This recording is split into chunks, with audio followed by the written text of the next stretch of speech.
जंगल में 2 दिन से लगातार तेज बारिश शुरू है। सारे पंछी अपने अपने घोंसले में बैठकर बारिश का मजा ले रहे हैं। जिन पंछियों के घोंसले पक्के हैं उनके लिए बारिश बहुत अच्छी है, लेकिन जिनके घोंसले कमजोर और बिना छत वाले हैं उनके लिए ये बारिश जरा भी अच्छी नहीं है। माँ, ये बारिश कितनी अच्छी होती है। मुझे खिड़की से बारिश देखना बहुत अच्छा लग रहा है। माँ, मुझे बहुत ठंड लग रही है। बारिश अपने जोरों पर थी। देखते ही देखते बारिश का पानी जंगल में जमा होने लगा। जैसे जैसे बारिश तेज होती गई, बारिश का पानी पंछियों के घोंसलों तक पहुंचने लगा। अरे बाप रे, अब तो बारिश का पानी मेरे घोंसले तक आ गया। मुझे जल्दी से बाहर निकलना होगा। जैसे ही रानू चिड़िया अपने घोंसले से बाहर आ गई, उसका घोंसला पानी में बह गया। पता नहीं ये बारिश कब रुकेगी। मैंने घर में जो अनाज जमा करके रखा था वो भी अब खत्म हो रहा है। तभी वहाँ पर मुनमुन कबूतर आ जाती है। अरे मुनमुन, इतनी तेज बारिश में तुम यहाँ कैसे? अरे लाडो, क्या तुम्हें नहीं पता? अभी थोड़ी ही देर में जंगल में बहुत बड़ा तूफान आने वाला है। उसमें हम सभी पंछियों के घोंसले डूब जाएंगे। चलो यहाँ से, हम सभी को किसी सुरक्षित जगह पर जाना होगा। जब तक ये बारिश चलेगी हम सब वहीं पर रहेंगे। मुनमुन बहन, मैं मेरे अंडे को छोड़कर कैसे आ सकती हूँ? लाडो, अगर तुम अभी यहाँ से बाहर नहीं आई तो तुम इस बड़े तूफान में फंस जाओगी। तुम एक काम करो, ये अंडा साथ लेकर चलो।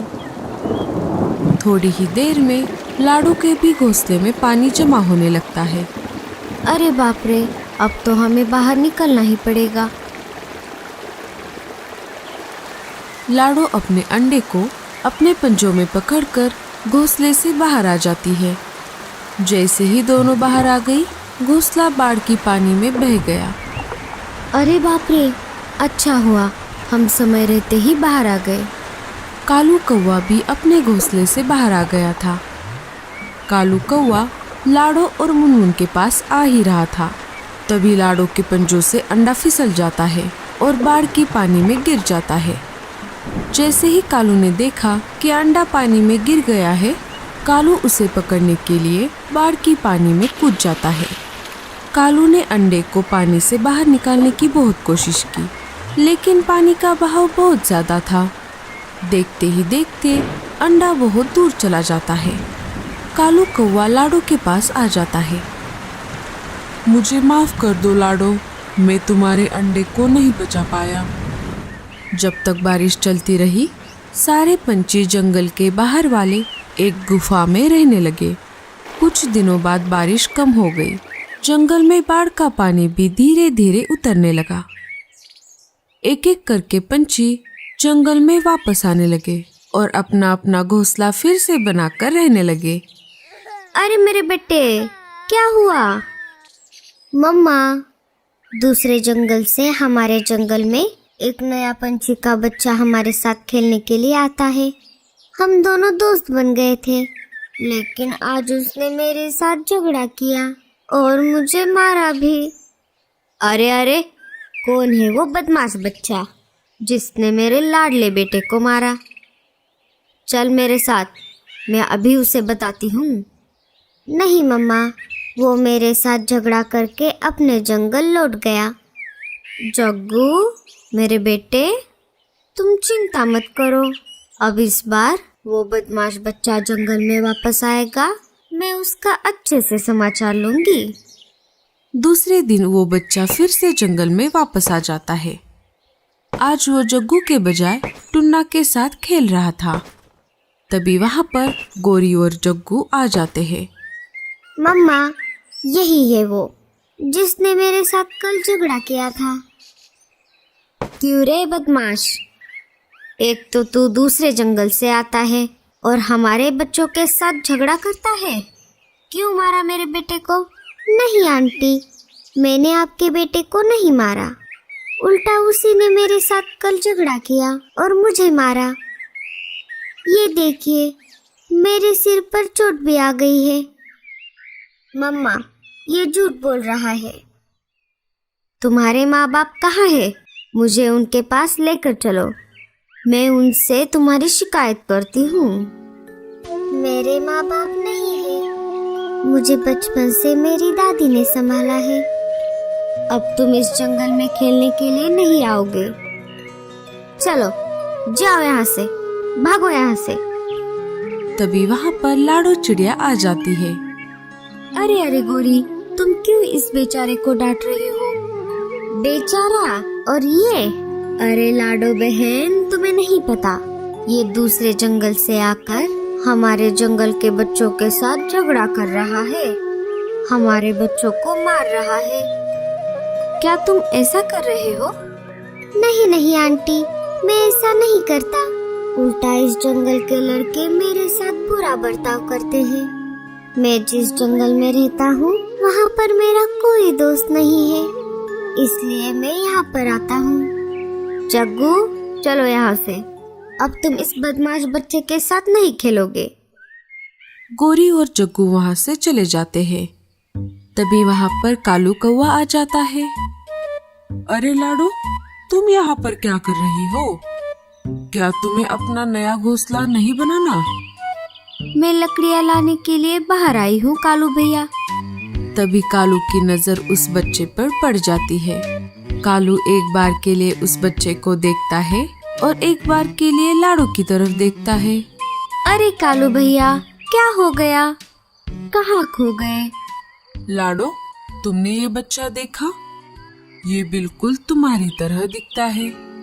हाँ कालू भैया, अगर उस तूफान में मेरा अंडा ना भेता तो मेरा भी बच्चा आज इसके जैसा होता।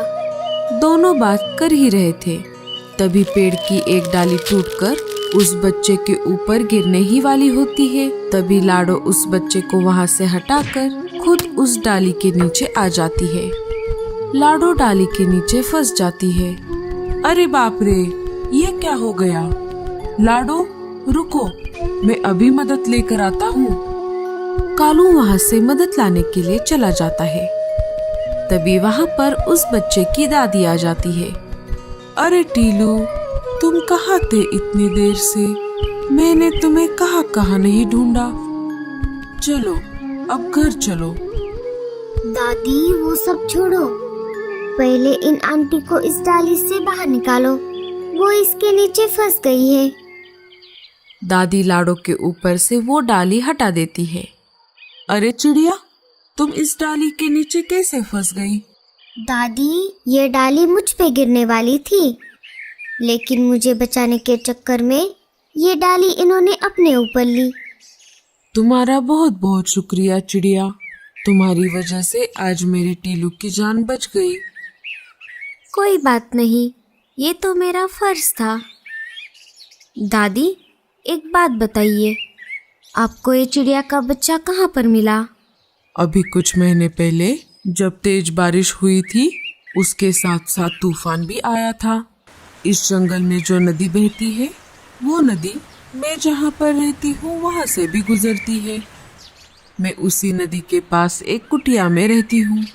एक दिन मैं पानी लाने के लिए नदी की तरफ गई थी, तब एक अंडा मुझे उस नदी में बहता हुआ दिखाई दिया। मैं वो अंडा मेरे साथ घर लेकर आई। ये बच्चा उसी अंडे से बाहर निकला था, तब से मैं उसे पाल रही हूँ। लाडो, क्या तुम भी वही सोच रही हो जो मैं सोच रहा हूँ? हाँ हाँ कालू भैया। कालू सारी बातें दादी को बता देता है। ये तो बहुत अच्छा हुआ, मुझे बहुत चिंता थी। मैं इस बच्चे को पूरी जिंदगी अकेले कैसे पालूंगी, क्योंकि ये एक चिड़िया का बच्चा है और मैं तो एक इंसान हूँ। दादी, आपका बहुत बहुत शुक्रिया।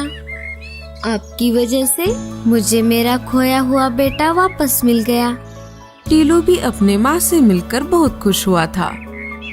देखा तुमने लाडो, ऊपर वाले के घर देर है लेकिन अंधेर नहीं। लेकिन लाडो, अब तुम अपना घोंसला कैसे बनाओगी? तुम तो घायल हो गई हो। कोई बात नहीं चिड़िया, मैं तुम्हारी मदद करूंगी। चिड़िया, इस शीशी में जो पानी है वो कोई मामूली पानी नहीं है। इस पानी को तुम जिस किसी भी चीज पर छिड़कोगी वो अपने आकार से 100 गुना ज्यादा बड़ा हो जाएगा। अब मैं चलती हूँ। मैं तुम सबसे मिलने के लिए दोबारा आऊंगी। दादी को टीलू को छोड़कर जाने का मन नहीं कर रहा था, लेकिन फिर भी वो दिल पर पत्थर रख के वहाँ से चली गई। लाडो उस पानी को पास वाले एक पेड़ पर लगे एक सेब पर छिड़कती है। थोड़ी ही देर में वो सेब अपने आकार से 100 गुना बड़ा हो जाता है। गूंगा मौसी उस सेब को पूरा अंदर से खा जाती है और लाडो के लिए एक अच्छा सा घर बना देती है। लाडो और टीलू उस सेब के घर में खुशी खुशी अपनी जिंदगी बिताने लगते हैं। तो दोस्तों, कैसी लगी आपको हमारी ये कहानी? हमें कमेंट्स में जरूर बताना और स्टोरी अच्छी लगे तो लाइक और शेयर जरूर कर देना।